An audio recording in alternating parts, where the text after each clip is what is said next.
नमो नमः मित्रों, मैं सचिन पांडे टीचर्स अड्डा 24/7 यूट्यूब चैनल पे आप सभी का बहुत बहुत स्वागत और अभिनंदन करता हूं। आपके लिए बहुत अच्छा मौका बिहार ने फिर से दे दिया। बिहार के शिक्षा मंत्री ने यह ऐलान कर दिया है कि आपका स्टेट की परीक्षा इसी महीने आवेदन शुरू हो जाएगा और अक्टूबर महीने में आपकी परीक्षा स्टेट की हो जाएगी। और टीआरई 4.0 की जो परीक्षा है वो आपका दिसंबर में वो परीक्षा हो जाएगी। उसका भी रिजल्ट जनवरी 2026 में आ जाएगा। यानी आप अगर अभी से तैयारी शुरू कर दिए तो फरवरी मार्च तक आपको नियुक्ति पत्र मिल जाएगा। ये आपका बिहार ने चौथा मौका दिया है। 1.0 के बाद 2.0 के बाद 3.0 के बाद आपका 4.0 की भर्ती आ गई है।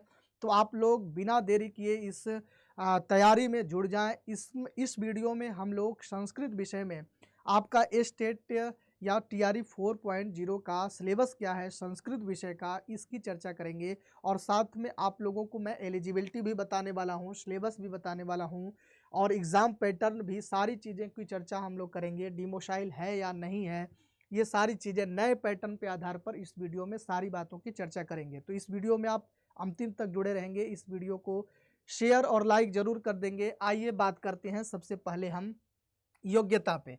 तो सबसे पहले आपको अगर संस्कृत में बीपीएससी 4.0 में 9 to 8 में अगर फॉर्म भरना है तो उसके लिए आपका ग्रेजुएशन होना चाहिए, कम से कम बीए होना चाहिए। और उस बीए में आप अगर विषय संस्कृत से अगर फॉर्म भर रहे हैं तो आपका बीए में ग्रेजुएशन में संस्कृत विषय होना चाहिए। दूसरी चीज़, आपका दूसरा क्वालिफिकेशन क्या होना चाहिए? बीएड होना चाहिए। बीएड होना चाहिए। बीएड सामान्य रूप से आपका होना चाहिए, इसमें विषय का कोई कन्विशन नहीं है। अगर हम तीसरी बात करें, बीएड के साथ साथ आपका क्या होना चाहिए? अगर आप टीआरई 4.0 की बात करें तो ए स्टेट आपका पास होना चाहिए। बिहार जो ए स्टेट करा रहा है, अभी इसी महीने 16-17 से आवेदन शुरू है, अगले महीने परीक्षा है। तो ए स्टेट परीक्षा अगर आप पास हैं, आप बीएड हैं, आप बीए हैं संस्कृत विषय से, तो आप टीआरई 4.0 में एलिजिबल हैं परीक्षा देने के लिए।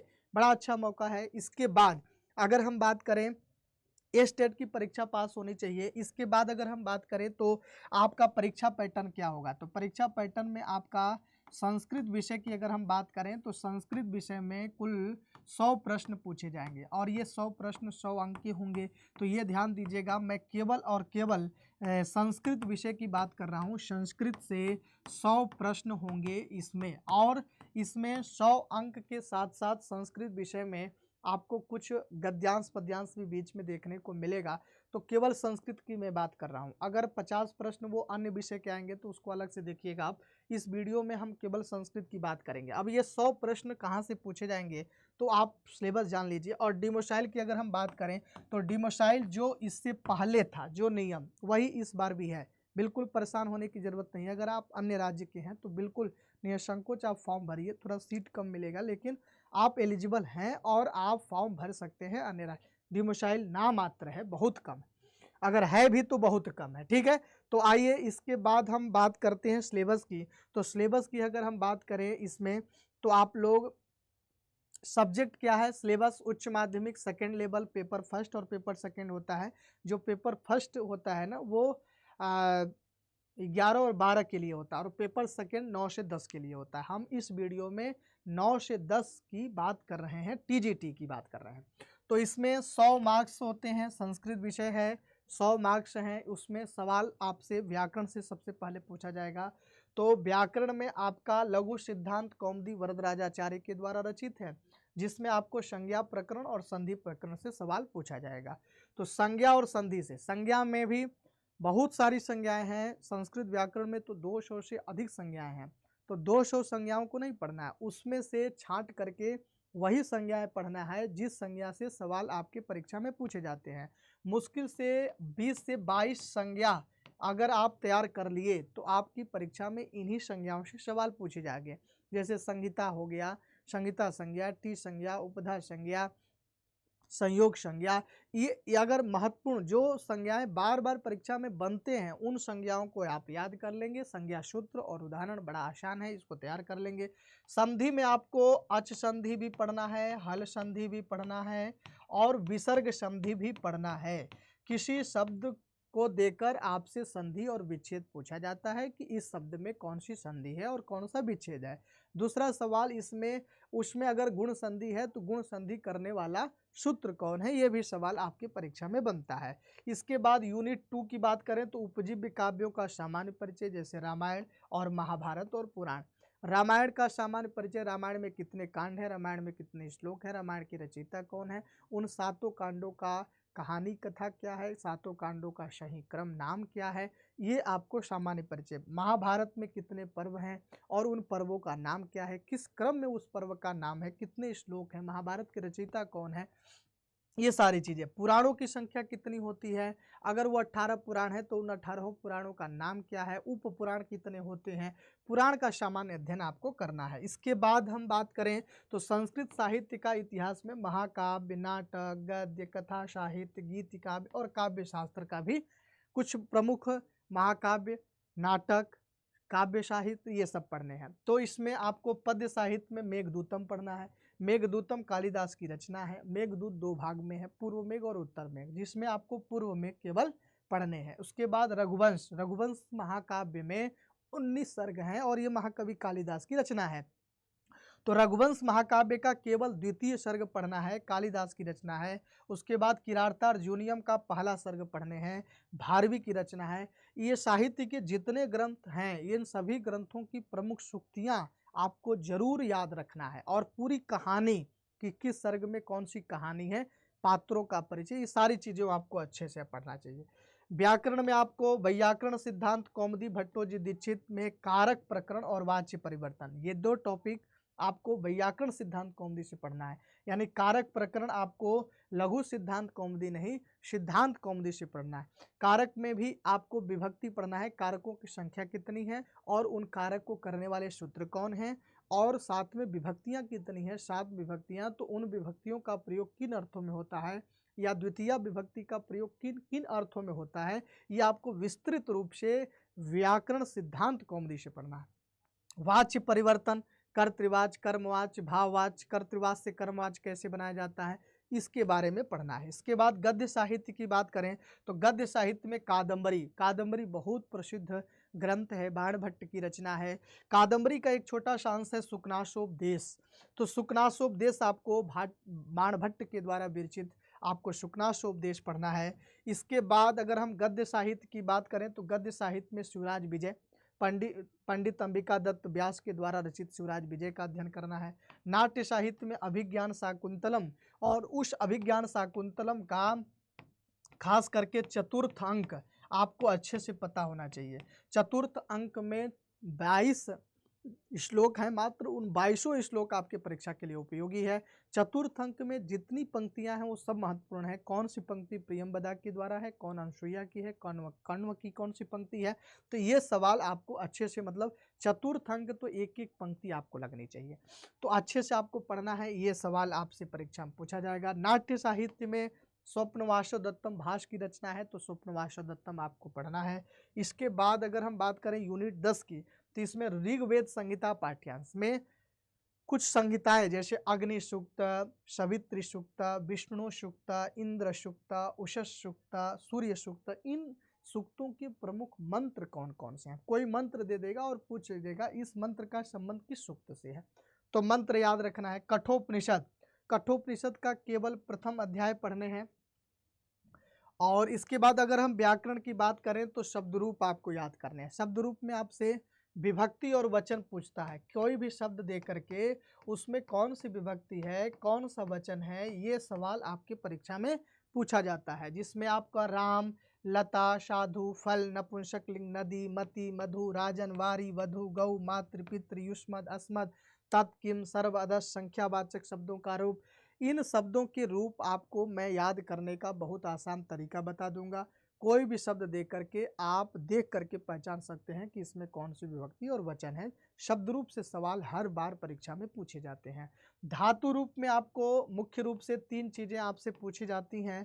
एक तो लकार, कोई धातु रूप दे करके आपसे लकार पूछेगा, कौन सा लकार है। फिर आपसे दूसरा प्रश्न पूछेगा पुरुष कौन सा है, फिर आपसे पूछेगा वचन कौन सा है। तो लकार, पुरुष और वचन, इन 3 से सवाल धातु रूप में पूछे जाते हैं। तो आपको किसी भी धातु का लकार पुरुष वचन पता होना चाहिए। कौन कौन सी धातु है? तो भू, गम, सेव, ह्री, लभ, रम, सिंह, श्रु, स्था, दृश, पठ, दा, क्री, इन सभी धातुओं के धातु रूप आपको याद करना है 5 लकारों में। वैसे लकार होते हैं 10, लेकिन 10 नहीं 5 लकार में भी आपको इन धातुओं के रूप याद हैं, तो वहीं से सवाल पूछ लिए जाते हैं। लट, लोट, लंग, विधिलिंग और लिट लकार, इन्हीं 5 लकारों से सवाल आपके परीक्षा में पूछे जाते हैं। तो आपको ये अच्छे से हम आपको बता देंगे। यूनिट 12 में वैदिक साहित्य का इतिहास। वैदिक साहित्य के इतिहास में वेदों का काल क्या है, वेदों का विषय क्या है, उसका संक्षिप्त परिचय, संहिता, ब्राह्मण, आरण्यक, उपनिषद और वेदांगों का सामान्य अध्ययन। संहिता का सामान्य अध्ययन, ब्राह्मण, आरण्यक और उपनिषद के साथ साथ जो 6 वेदांग हैं, शिक्षा, कल्प, व्याकरण, निरुक्त, छंद और ज्योतिष, उन 6 वेदांगों का भी सामान्य अध्ययन करना है। सवाल आपकी परीक्षा में यहाँ से भी बनेंगे। इसके बाद हमको यूनिट 13 पे चलते हैं। तो व्याकरण में आपको लघु सिद्धांत कौमुदी वरदराजाचार्य के द्वारा जो रचित है, उसमें से आपको माहेश्वर सूत्र तैयार करना है। माहेश्वर सूत्रों की संख्या 14 है। उन माहेश्वर सूत्रों को याद करने का आसान तरीका मैं ट्रिक के साथ आपको बता दूंगा। प्रत्याहार, प्रत्याहार कितने होते हैं, प्रत्याहारों की सिद्धि किससे होती है, प्रत्याहार विधायक सूत्र कौन है, प्रत्याहार माहेश्वर सूत्र से बनते हैं तो कैसे बनते हैं, किस प्रत्याहार में कौन से वर्ण आते हैं, ये सवाल आपकी परीक्षा में एक बार पूछा था। अक प्रत्याहार में कौन सा वर्ण आता है, तो कोई भी प्रत्याहार देख करके आपसे वर्ण पूछेगा, और आपको प्रत्याहार तभी सिद्ध हो पाएगा जब आप माहेश्वर सूत्र याद रहेगा। तो माहेश्वर सूत्रों से ही सभी प्रत्याहारों की सिद्धि होती है। 42 और 43 जो प्रत्याहार है, तो इसलिए माहेश्वर सूत्र मैं आपको याद करने का तरीका बता दूंगा। प्रत्याहार कैसे सिद्ध किए जाते हैं ये भी मैं बता दूंगा। समास प्रकरण में आपको अव्ययीभाव, तत्पुरुष और द्विगु और उसके बाद कर्मधारय और द्वंद्व और बहुब्रीहि, इन सभी समासों को एक एक करके पढ़ेंगे। इसका उदाहरण, इसका सूत्र हमें पढ़ना है। कोई भी उदाहरण देकर आपसे समास पूछेगा, या समास देकर उदाहरण पूछेगा, या उदाहरण देकर आपसे सूत्र भी पूछ सकता है, किस सूत्र से इसमें समास हुआ है। इसके बाद यूनिट 14 में देखें तो काव्य दीपिका, श्री कांति चंद्र भट्टाचार्य के द्वारा काव्य के लक्षण, काव्य का प्रयोजन क्या है, काव्य का लक्षण क्या है, काव्य का भेद क्या है, शब्द शक्ति, काव्य के गुण, काव्य की रीति, इन सारी चीज़ों का अध्ययन करना है। उसके बाद यूनिट 15 में अलंकार परिचय, कुछ प्रमुख अलंकारों का लक्षण और उसके उदाहरण आपको याद करना है, जैसे अनुप्रास, यमक, उपमा, अनन्वय और रूपक, संदेह, अपहनुति, उत्प्रेक्षा, अतिशयोक्ति, दीपक, दृष्टांत, व्यतिरेक, समासोक्ति, अप्रस्तुत प्रशंसा, अर्थांतरन्यास, विभावना, विशेषोक्ति, शंकर तथा संसृष्टि, इतने अलंकारों का लक्षण और इनके उदाहरण याद करने हैं। मैं आपको विधिवत तरीके से अच्छे से बता दूंगा। छंद परिचय में आपको कुछ छंदों के लक्षण याद करने हैं। तो छंद का उदाहरण नहीं याद करना, केवल लक्षण। अगर आपको छंद का लक्षण याद है तो उदाहरण याद करने की जरूरत नहीं है, क्योंकि उसी लक्षण से हम उदाहरण में वर्णों को और मात्राओं को गिन करके बता लेते हैं। तो लक्षण महत्वपूर्ण है। अनुष्टुप छंद, आर्या, इंद्रवज्रा, उपेंद्रवज्रा, उपजाति, वंशस्थ, वसंत तिलका, मालिनी, मंदाक्रांता, शिखरणी, हरिणी, शार्दुल विक्रीडित और श्रगधरा, इतने छंदों का लक्षण हमें याद होना चाहिए। तब हम किसी भी उदाहरण को देखकर उसमें छंद की पहचान कर लेंगे। कोई भी उदाहरण हो, मैं उसका तरीका आपको बताऊंगा बड़ा आसान तरीके से, ठीक है। तो ये रहा आपका पूरा संस्कृत का पाठ्यक्रम। अब संस्कृत के बाद आपसे इंग्लिश से भी सवाल पूछे जाएंगे। आप देखिए, इसमें आपको टीचिंग एप्टीट्यूड से 50 प्रश्न, जैसे इसमें आर्ट ऑफ टीचिंग से 30 प्रश्न, अदर स्किल से 30 प्रश्न। तो जो मैंने आपको 50 प्रश्न बताया ना कि 100 प्रश्न संस्कृत के और 50 प्रश्न अन्य से, उसका ये है। तो मैंने आपको इस वीडियो में केवल और केवल संस्कृत विषय के बारे में आपको समझाने की कोशिश की कि संस्कृत विषय का परीक्षा पैटर्न क्या है, संस्कृत विषय का आपका सिलेबस क्या है, संस्कृत विषय की योग्यता क्या है। इतनी केवल मैं संस्कृत को लेकर के इस वीडियो में, और कक्षा 9 से 10 वाले टीजीटी, यानी मैं बीपीएससी 4.09 to 10 वाला बात किया हूँ, केवल टीजीटी की बात इस वीडियो में मैंने किया है। 11 से 12 वाला वीडियो मैं अगली वीडियो में बना दूंगा, और या 6 से 8 वाला वर्ग का अगर वीडियो चाहिए तो उसके बारे में मैं अलग वीडियो में बता दूंगा। अभी इस वीडियो में केवल 9 से 10 वाली बात की है, उसका परीक्षा पैटर्न में बताया, 9 से 10 वाले का सिलेबस बताया है, 9 से 10 का आपकी योग्यता, परीक्षा पैटर्न, सारी चीज़ें मैंने आपको इस वीडियो में बताया है। निश्चित रूप से आपको समझ में आ गया होगा और आप लोगों को ये जो भी संस्कृत का सिलेबस आप देखे हैं, इन सभी सिलेबस को हम बहुत सरल ढंग से, बहुत आसान तरीके से आपको पढ़ाने वाले हैं। आपका बिल्कुल संस्कृत का बीपीएससी का नया बैच प्रारंभ हो चुका है। बिना देरी किए संस्कृत के न्यू बैच में आप इनरोल हो जाइए और अपनी सफलता सुनिश्चित करिए। संस्कृत के बैच में इनरोल होने के लिए आपको नीचे दिए गए नंबर पे आप कॉल भी कर सकते हैं, नहीं तो आप क्या करेंगे, आप सर्च करेंगे यहाँ अड्डा 24/7, अड्डा 24/7 सर्च करेंगे। सबसे पहले इस लिंक पे जाएंगे, ऑल कोर्स में जाना है आपको, टीचिंग पे जाना है। टीचिंग में जाने के बाद आपको सभी यहाँ पे एग्ज़ाम के वो दिख रहे हैं। तो आपको अगर बिहार शिक्षक भर्ती 6 to 8 भी है, तो बिहार शिक्षक भर्ती मैं 9 से 10 की बात किया हूँ, तो इसमें आप जब जाएंगे तो आपको यहाँ बिहार शिक्षक भर्ती सफलता बैच मिलेगा और इस बैच में आप इनरोल हो जाएंगे। आपको सभी विषय के यहाँ पर बैच देखने को मिलेंगे, ठीक है। अधिक डिस्काउंट के लिए आप कूपन कोड लगा लेंगे YT29। क्या लगाएंगे? YT29, तो आपको एक्स्ट्रा डिस्काउंट भी मिल जाएगा। YT29 कूपन कोड लगा लेंगे तो आपको एक्स्ट्रा डिस्काउंट भी मिल जाएगा, ठीक है। तो आप लोग बिना देरी किए इस बैच में इनरोल हो जाइए अड्डा 24/7 के एप्लीकेशन पे। अधिक जानकारी के लिए आप नीचे दिए गए नंबर पे कॉल कर सकते हैं। तो आज इस वीडियो में बस इतना ही। अगली वीडियो में हम फिर मिलेंगे, तब तक के लिए नमस्कार। आप सभी खुश रहें, प्रसन्न रहें, मस्त रहें। इस सेशन को लाइक और शेयर जरूर कर देंगे। बहुत बहुत धन्यवाद आप सबका।